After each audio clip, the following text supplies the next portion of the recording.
Good morning, students. According to the program for your final test, I've chosen the topic nouns as a reinforcement for today. Learning results. By the end of this class, the student should identify a noun, countable or uncountable, in a sentence. Choose the correct word to complete the sentence. To transform the sentences using the words given without changing the meaning, and to decide which of the four given options is the right for the sentence. Nouns are divided into countable nouns and uncountable nouns. A countable noun has a singular and a plural form. We can use a singular or plural verb with it. We can use numbers with it. For example, where is my shirt? Where are my shirts? A shirt, shirts, some shirts, 4, 5 shirts. Uncountable nouns have got only one form. We can use a singular verb with uncountable nouns. We cannot use numbers. Here is some advice for you. Advice, some advice. However, we can count an uncountable noun indirectly by using a phrase like a piece of, a bit of. For example, when I left home, my mother gave me 2 useful bits of advice. I found out several interesting pieces of information. A few uncountable nouns end in S, but they follow the normal rules for uncountable nouns and have a singular verb. The news is very bad today. Billiards is an interesting game. Some typical uncountable nouns. Substances: water, air, coffee, plastic, iron, paper. Abstract ideas: life, fun, freedom, health, time, progress. Activities: work, travel, sleep, football, help, research.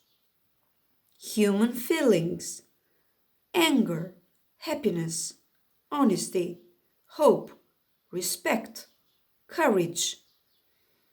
Groups of items: furniture, luggage. The words I will mention are uncountable in English but countable in many other languages. For example, accommodation, advice, behavior, business, cash, equipment, furniture, health, homework, information, knowledge, luggage, money, permission, rubbish, scenery, traffic, travel, weather, work. So, the words I mentioned are nouns, uncountable in English, but countable in other languages. Plural nouns.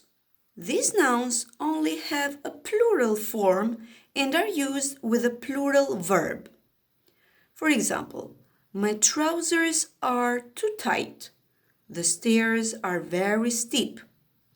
Other common examples are clothes, contents, feelings, goods, jeans, means, outskirts, surroundings, thanks.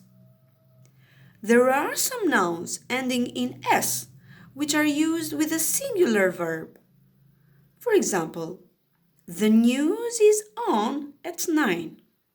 Sport is used everywhere as a means of keeping fit. Group nouns. Some nouns can be followed by either a singular or plural verb. I think the government is right. or I think the government are right.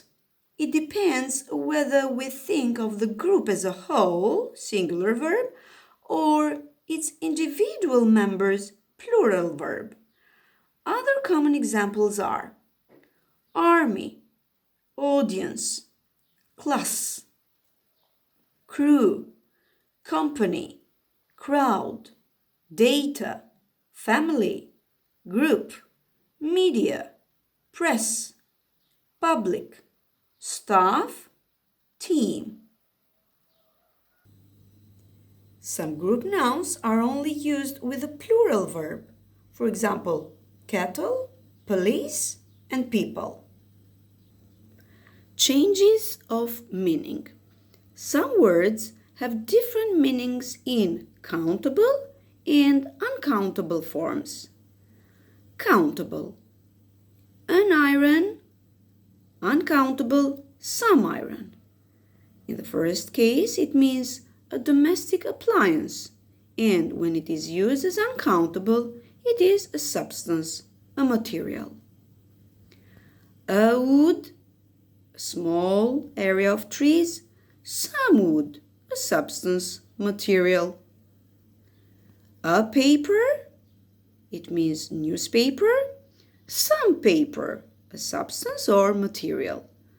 A chicken, that's the animal, and chicken, the meat. There is a similar contrast between item, a coffee, it means a cup of coffee, and material, coffee. Other examples with a change of meaning. Business, in general, a business, a company. Gossip, talking, a gossip, a person. Hair, all together, a hair, a single strand.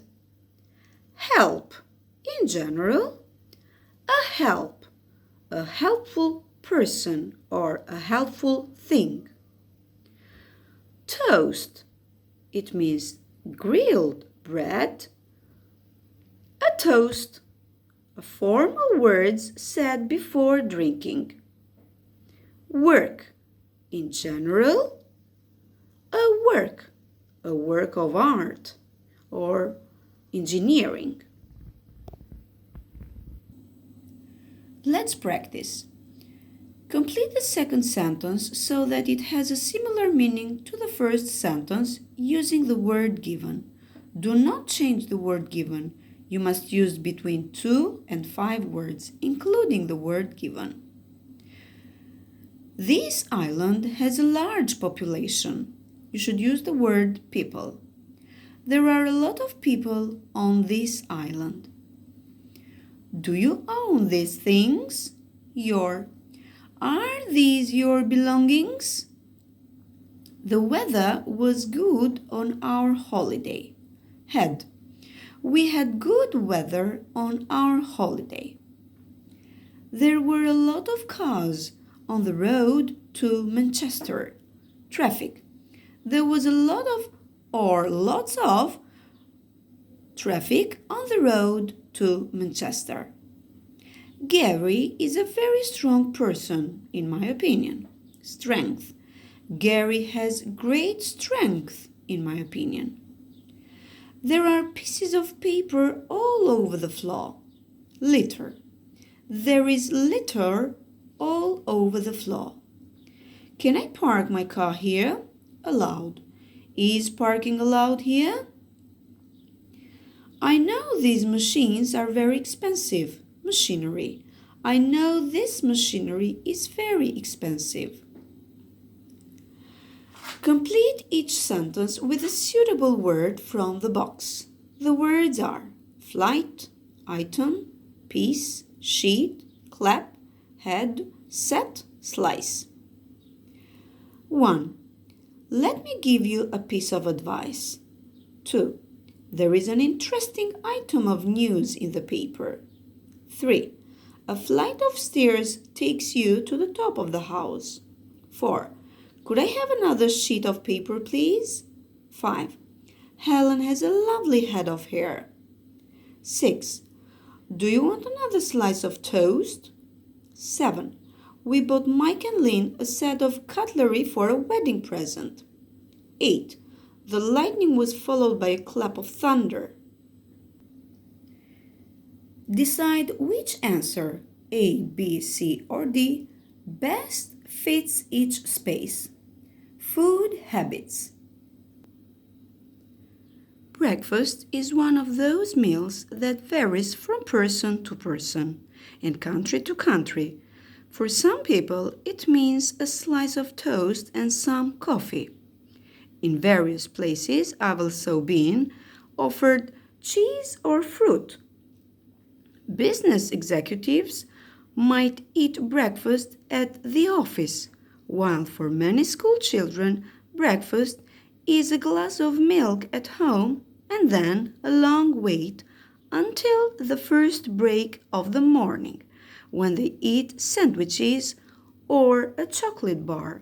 Some families sit down and eat together in the morning and listen to the news on the radio or watch early morning television.